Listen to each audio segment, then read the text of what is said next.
baik saudaraku pendengar Pesawat FM dan pemirsa Amta TV di mana Anda berada, termasuk untuk Anda yang masih tetap setia bersama kami di kesempatan sore hari ini.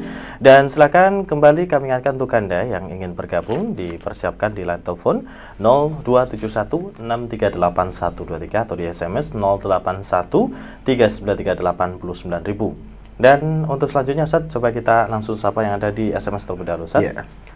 Ustadz, saya mau tanya, bagaimana cara mengerjakan sholat tarawih di rumah? Kalau berjamaah kan pakai Bilal dan setiap 4 rakaat doa. Apa di rumah juga sama? Dan kalau di tempat kami witirnya 3 rakaat dijadikan 2 salam. Bagaimana sikap kami? Apakah ikut begitu? Atau witirnya dikerjakan di rumah saja dengan resiko dibilang aneh dan nyeleneh Ustadz? Mohon penjelasannya Ustadz. Terima kasih dari Iwan di Nagan Raya, Aceh Barat ini Ustadz. Ya, silakan. Jadi yang pertama yang perlu difahami, dalam sholat tarawih itu tidak ada Bilal. Di zaman Rasulullah sama sekali, apalagi zaman Rasulullah. Jadi pada zaman sahabat pun tidak ada Bilal, itu tidak ada. Jadi sholat tarawih atau sholat qiyamul lail atau qiyam Ramadan atau sholat tahajud itu sebenarnya sama. Hanya biasa pada bulan Ramadan disebut sholat tarawih.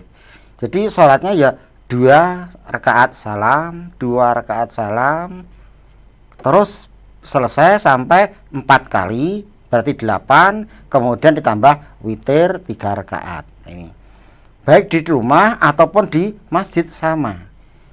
Jadi dikerjakan di rumah sendiri atau berjamaah itu sama. Ini jadi sendiri atau bersama-sama berjamaah, di rumah atau di masjid, cara mengerjakannya sama.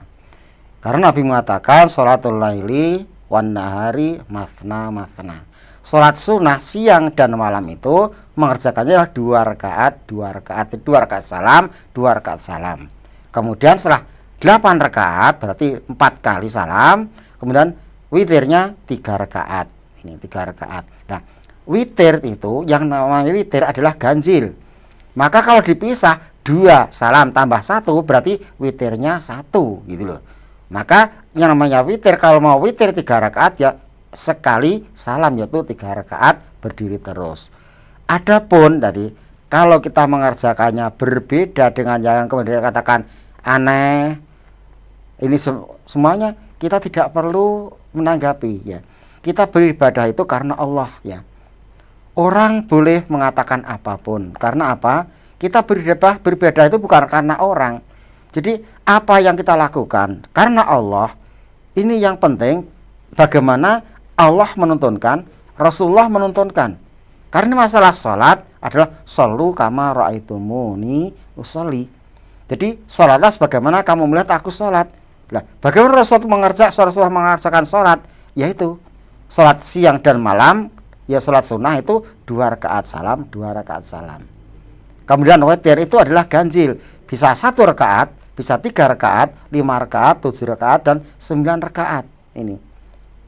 Jadi kalau 3 rakaat ya sekali salam, bukan 2 kali salam. Kalau 2 kali salam berarti yang 2 itu bukan witir. Ini. Jadi begitu cara mengerjakannya. Jadi tidak perlu pakai Bilal. Jadi 2 rakaat salam, 2 rakaat salam, kemudian nanti diakhiri dengan witir. Apa? 3 rakaat witirnya, apa 1 rakaat atau 5 dan seterusnya. Gitu. Iya, baik. Terima kasih ya. Mudah-mudahan dapat dipahami untuk saudara kita yang ada di telepon. Sudah siap ini Ustadz, tampaknya kita akan coba sapa kembali. Assalamualaikum warahmatullahi wabarakatuh. Waalaikumsalam warahmatullahi wabarakatuh. Ya, dengan Bapak siapa di mana ini? Ini dengan Pak Anto di Klaten. Bapak Anto Klaten, silahkan Bapak Anto. Assalamualaikum Ustaz. Waalaikumsalam warahmatullahi wabarakatuh. Ini saya mau bertanya masalah mencari maisha di bulan Ramadan, Pak. Iya. Misalnya saya membuka usaha warung makan gitu, Pak. Iya. Pada bulan Ramadan itu apakah boleh kita membuka warung itu di siang hari, Pak? Iya. Mohon dijelaskan. Iya. Dan terima kasih. Assalamualaikum warahmatullahi wabarakatuh. Waalaikumsalam warahmatullahi wabarakatuh. Buka warung di siang hari ini. Jadi Islam ini kalau dilaksanakan sama sekali tidak mengganggu siapapun dan apapun ya. Jadi di bulan Ramadan kita tahu yang namanya bulan Ramadan kewajiban berpuasa adalah bagi orang yang beriman, orang Islam. itu pun yang dalam keadaan sehat, dalam keadaan mukim. Jadi sekalipun orang Islam ya, orang dalam keadaan orang Islam sehat sekalipun, mungkin karena dia musafir tidak berpuasa, sehingga mereka perlu makan. Yang sakit tidak puasa juga perlu makan. Ini. Jadi kalau mau kita siang hari jual makanan, warung nasi dan sebagainya, itu untuk menyediakan orang-orang yang saat itu memang tidak berpuasa. Atau mungkin karena dia bukan orang Islam, atau orang Islam yang karena musafir, atau karena sakit, atau karena suatu sebab yang lain, sehingga mereka perlu makan. Jadi tidak ada masalah. Jadi kalau kita mau buka sehari, nanti kan mengganggu. Tidak mengganggu, justru membantu bagi mereka yang ingin makan. Kalau orang Islam, sekali lagi orang Islam berpuasa, melihat makanan terganggu sehingga kepengin makan, ini jelas bahwa dia dalam melaksanakan ini belum karena dorongan keimanan. Insya Allah kalau karena dorongan keimanan, kita tahu, Masya Allah, ibu-ibu kita ya, yang sedang masak di rumah mempersiapkan untuk berbuka.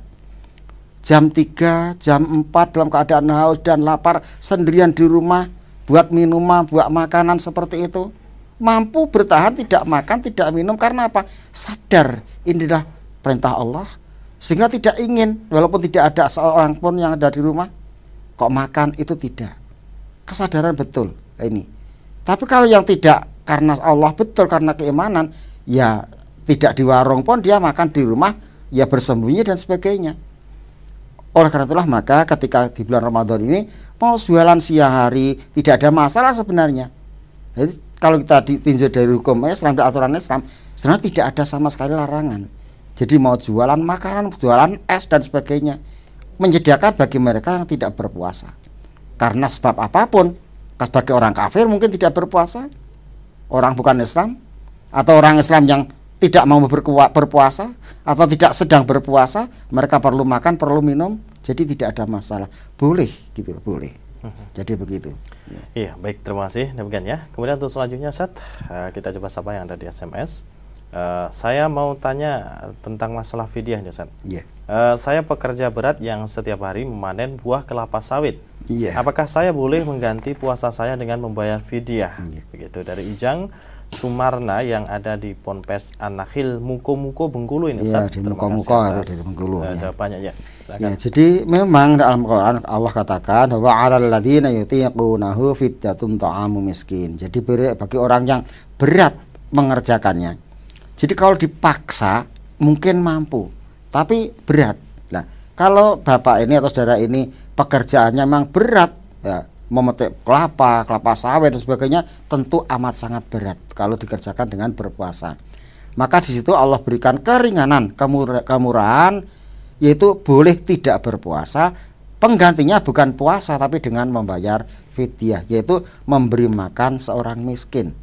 Nah, ukurannya tidak ada ketentuan sama sekali dalam Al-Quran. Hanya banyak yang berpendapat bahwa untuk makanan yang kita serahkan itu adalah yang biasa kita makan sehari-hari, ya, untuk kita 2 kali makan. Karena kita dalam berpuasa itu makannya kan 2 kali, yaitu berbuka dan sahur. Jadi kita kira-kira 2 kali makan, kita serahkan pada seorang miskin. Kalau memang tetangga kita ada yang miskin, ya begitu. Atau kita ada, kalau penghasilan kita untuk makan saja tidak cukup, ya tentunya kita tidak puasa plus tidak zakat, tidak fidyah kalau tidak ada. Tapi kalau memang ada kelebihan, ya semaksimalnya yang biasa kita makan hari itu, umpamanya kita serahkan pada saudara kita yang dalam keadaan miskin. Itulah hebatnya Islam sebagai rahmatan lil alamin. Jadi orang mengerjakan puasa pun bisa memberikan fidyah. Karena apa? Karena tidak mampu berpuasa sehingga harus membayar fidyah dan memberikan kebahagiaan kepada orang miskin. Nah, ini luar biasa kalau dilaksanakan dengan sebaik-baiknya. Iya, baik, terima kasih demikian, mudah-mudahan dapat dipahami. Kemudian untuk selanjutnya, Ustaz, di telepon sudah ada yang ingin bergabung, kita coba sapa. Assalamualaikum warahmatullahi wabarakatuh. Waalaikumsalam. Ya, dengan Bapak siapa di mana ini? Pak Manto di Karangmalang. Bapak Manto, Karangmalang. Karangmalang, Sragen, Bapak. Ini saya ditanya sama teman. Iya. Dia tadi tanya sama temennya bahwa setelah tiba waktunya buka, Iya. itu mendengar adzan maghrib. Iya. Lalu dia ini lebih dulu mana yang dikerjakan? Dia menjawab lebih dulu sholat maghrib. Oh iya. Nah, dia tahu, pernah mendapat pelajaran bahwa Nabi itu menganjurkan setelah tiba waktunya buka itu sesegera berbuka walaupun sebeguk air. Iya. Nah, ini yang lebih dulu yang mana yang dikerjakan, Ustaz? Iya, begitu. Itu aja, Ustaz. Assalamualaikum. Waalaikumsalam warahmatullahi wabarakatuh. Silahkan. Jadi insya Allah apa yang disampaikan Pak itu sudah benar. Jadi yang penting ada yang pertama adalah berbuka dulu, ya. Jadi berbuka dulu baru sholat. Begitu yang dilakukan Rasulullah. Dan yang salah kita itu yang namanya buka itu bukan makan, ya. Bukan makan, minum sampai kenyang, itu bukan. Jadi sekedar membatalkan puasa. Apa dengan minum atau dengan makan sesuatu, mungkin buah apa yang kita makan atau pisang atau apa saja. Kalau di sini, kalau jelas di sana dulu bukan pisang, mungkin korma, satu korma, atau dengan minum satu gelas mungkin itu. Jadi cukup untuk membatalkan puasa kemudian sholat. Nah, setelah sholat nanti baru dilanjutkan dengan makan dan sebagainya. Jadi didahulukan membatalkan puasa, yaitu dengan berbuka dengan apapun, yang penting puasanya sudah batal dulu. Dan itu yang dikehendaki oleh Rasulullah. Jadi mempercepat berbuka puasa. Jadi bukan diakhirkan sholat dulu nanti baru jam berapa baru berbuka, bukan. Tapi sekali lagi yang perlu kita pahami, ini kadang-kadang keliru kita tuh, yang namanya berbuka itu makan minum sekenyangnya, itu bukan. Jadi cukup makan atau minum walaupun sedikit cukup membatalkan puasa kita. Kemudian baru sholat, habis sholat baru kita lanjutkan berbuka kita. Dan insya Allah kalau di masjid-masjid semuanya sudah seperti itu. Jadi sebelum sholat sudah dijalankan buka takjil dulu. Jadi takjil mempercepat berbuka, namanya takjil itu mempercepat. Jadi mempercepat berbuka, baru nanti sholat maghrib, habis sholat nanti dilanjutkan dengan buka berat, mungkin makan dan sebagainya. Jadi tadi sudah benar. Jadi mempercepat berbuka itu yang disunahkan, iya begitu. Ya, baik, mudah-mudahan dapat dipahami ini, ya. Kemudian untuk selanjutnya, Ustaz, kita coba sapa yang ada di SMS. Ibu saya kena stroke, tubuhnya juga lemas. Nah, bagaimana puasanya besok, Ustaz? Begitu. Ya. Yang namanya sakit, apalagi stroke, ini jelas dia tidak ada kewajiban lagi berpuasa. Jadi jangankan untuk berpuasa, mungkin untuk gerak saja tidak ada kemampuan, untuk makan minum saja harus dibantu dan sebagainya. Jadi orang yang sakit seperti itu sudah tidak ada kewajiban lagi untuk berpuasa. Lah apakah nanti harus mengganti? Jangankan mengganti, sekarang ini tidak ada harapan lagi untuk mengganti. Maka kalau memang ada kemampuan karena dalam kondisi seperti itu, ya langsung saja dibayarkan fidyah ini. Jadi kalau sakit dalam keadaan tidak ada harapan lagi untuk sembuh, ya sudah langsung dibayarkan fidyah. Adapun nanti suatu saat kok tahu-tahu sembuh atau berikan kesembuhan, ya sudah, karena sudah kemarin sudah ditempuh dengan fidyah, dan tidak harus mengganti dengan puasa lagi. Jadi tata lahirnya sakit yang sudah seperti itu mungkin diharapkan kesembuhannya sulit, maka kondisi seperti ini bisa langsung diganti dengan fidyah ini. Iya, baik, terima kasih, Ustaz, yang mudah-mudahan dapat dipahami. Baik, kemudian kita coba sapa kembali Ustadz yang ada di SMS.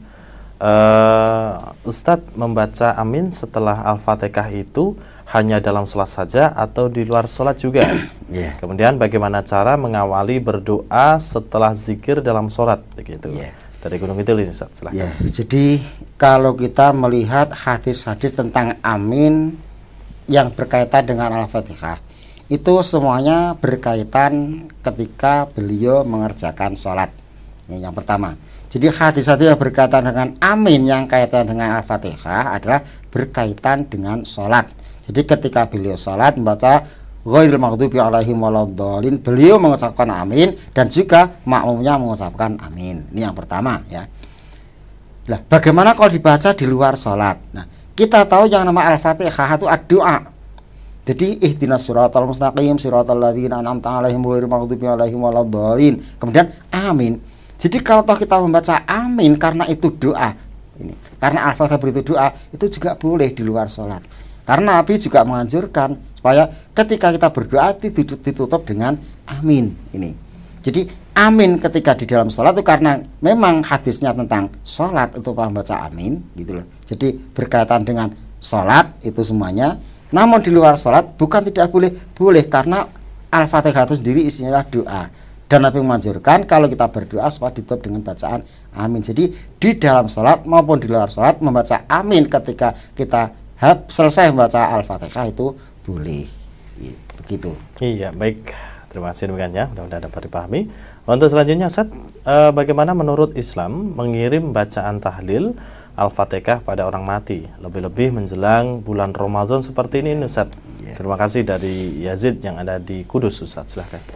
Insya Allah kalau saudara ini sering mendengarkan radio MTA ya, insya Allah semuanya sudah sering kita dengar bahwa itu tidak ada tuntunannya dalam Islam. Jadi mengirim pahala, mengirim ganjaran, apa itu bacaan tahlil atau bacaan Al-Quran atau apa saja, kemudian pahalanya dikirimkan pada orang mati, itu tidak ada contohnya dalam Islam. Dari Nabi tidak ambil contoh, para sahabat tidak memberikan contoh ini. Nah, karena itu tidak ada tuntunnya dalam Islam, maka kami MTA ini tidak melakukannya seperti itu. Namun saya lagi yang perlu dipahami, kami MTA melarang siapapun yang mau melakukan seperti itu. Ini yang perlu dipahami. Karena apa? Kenapa saya sampaikan seperti ini? Karena apa? Tidak sedikit orang yang karena merasa kena tersinggung oleh jawaban kami di MTA ini, merasa dilarang. Benar tidak? Kami tidak melarang sama sekali. Karena kami tidak melakukan karena tuntunannya dalam Islam, berarti itu bukan tuntunan Nabi, kami tidak melakukan. Dalam ini ya sesuai dengan contoh dari Rasulullah, perintah dari Allah, contoh dari Rasulullah seperti apa. Karena ini termasuk ibadah, baca Quran ibadah, zikir ibadah. Karena ibadah ya kita harus mengacu bagaimana contoh dari Rasulullah. Kalau Rasul tidak memberikan contoh, ya kita jangan berbuat yang seperti itu. Itu kalau kami seperti itu. Namun sekali lagi, kami tidak pernah melarang siapapun. Silahkan kalau memang mau dilakukan seperti itu, karena memahaminya seperti itu. Jadi kami tidak sepaham yang seperti itu. Jadi menurut kami itu tidak ada contoh dari Rasulullah dan para sahabat, maka kami tidak mengerjakannya. Ya begitu. Iya, baik. Terima kasih demikian ya. Kemudian untuk selanjutnya, Ustaz, di SMS coba kita baca kembali. Bagaimana hukumnya membaca basmalah dengan tidak dikeraskan dalam sholat? Apakah ada tuntunannya ini, Ustaz? Ya. Syukran dari Allah yang ada di Bogor ini, Ustaz. Ya, jadi ketika kita sholat ya, menurut hadis-hadis yang banyak sekali, ketika Rasulullah, sahabat Abu Bakar, sahabat Umar, sahabat Utsman memulai bacaan Al-Fatihah di dalam sholat, beliau tidak membaca basmalah, tapi membaca langsung Alhamdulillahirabbil alamin. Nah, ini. Jadi langsung baca Alhamdulillah. Nah, jadi hadisnya sahih dan banyak. Jadi baik Rasulullah, sahabat Abu Bakar, Umar dan Utsman, ini dalam hadis begitu, beliau tidak membaca basmalah ketika membaca Al-Fatihah di dalam sholat. Namun ada juga hadis bahwa Rasulullah pernah membaca basmalah. Ini. Pernah membaca basmalah ini. Jadi bismillah baru alhamdulillah. Maka dari situlah terjadi perbedaan pemahaman tentang itu. Ada sementara yang memahami bahwa tidak boleh membaca basmalah.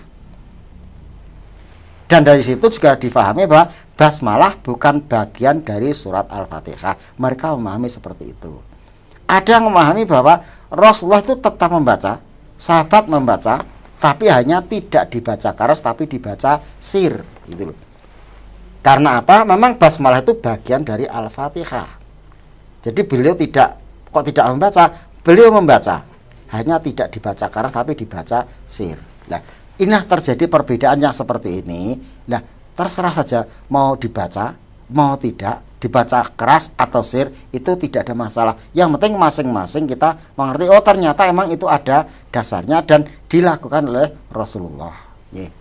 Iya, baik. Tadi yang belum terjawab tentang ketika kita berdoa. Jadi bagaimana memulai doa setelah kita sholat, tadi setelah kita zikir, mana berdoa. Ya, yang pertama yang pernah dianjurkan Rasulullah ketika kita berdoa, yang pertama kita adalah membaca basmalah.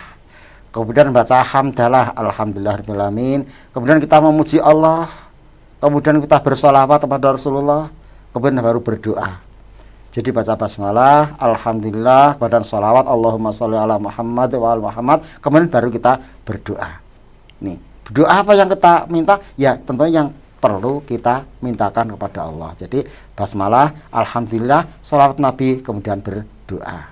Itu yang pernah dicontohkan, dianjurkan Rasulullah. Iya, baik, terima kasih dengan ya. Kemudian di line telepon saat tampaknya ada yang bergabung. Assalamualaikum warahmatullahi wabarakatuh. Waalaikumsalam, Ustaz. Ya, dengan Ibu siapa di mana ini? Ibu Tri Colomadu. Ibu Tri Colomadu, Ya. silakan Ibu. Tadi saya mendengar kalau surat Al-Fatihah adalah doa. Iya. Nah, kemudian kalau pada acara-acara misalnya suatu perkumpulan gitu, pas kita pengajian, kemudian mari kita berdoa. Setelah berdoa masing-masing diteruskan dengan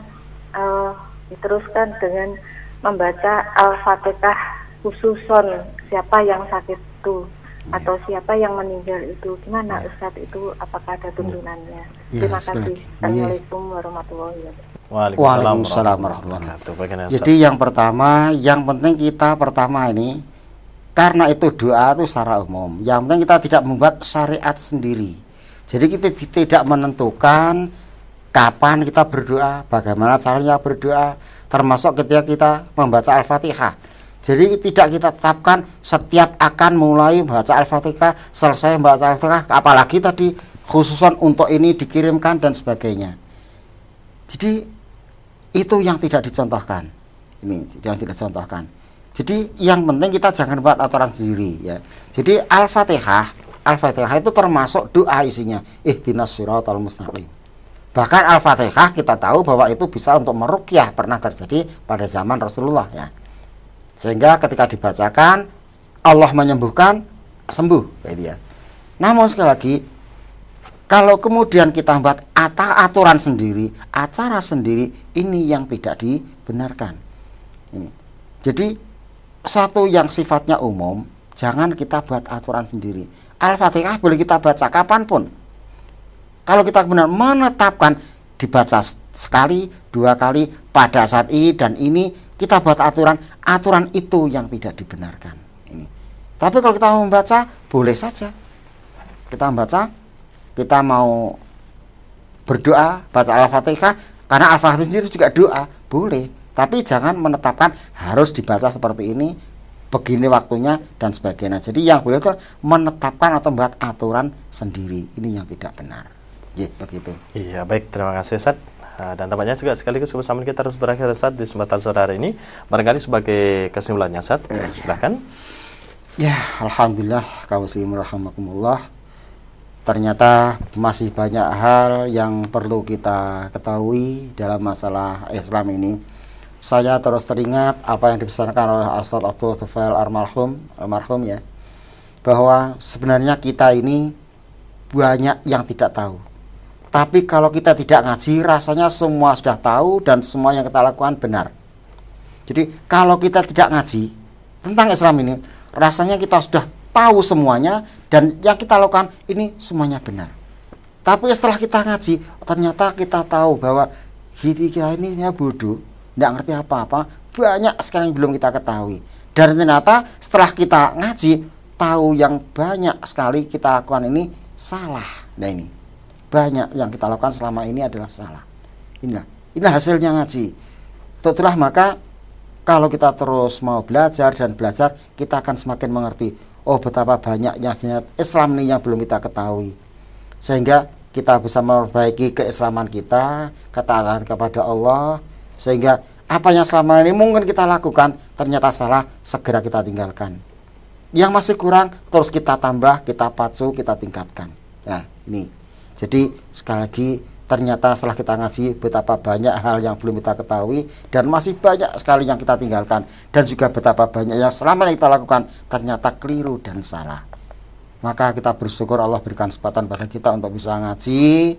Ini perlu kita jaga, kita syukuri dan kita tekuni semaksimalnya, sehingga insya Allah semakin hari penghambaan kita kepada Allah ini semakin baik. Ya begitu, Allah berikan kekuatan kepada kita. Baik, terima kasih Ustaz kebersamaannya di kesempatan sore hari ini. Semoga bermanfaat untuk saudara kita semuanya. Insya Allah kita akan menyapa Anda kembali di Senin yang akan datang. Akhirnya kami undur diri. Terima kasih atas kebersamaannya dan mohon maaf atas segala kekurangan. Billahi taufiq wal hidayah. Assalamualaikum warahmatullahi wabarakatuh.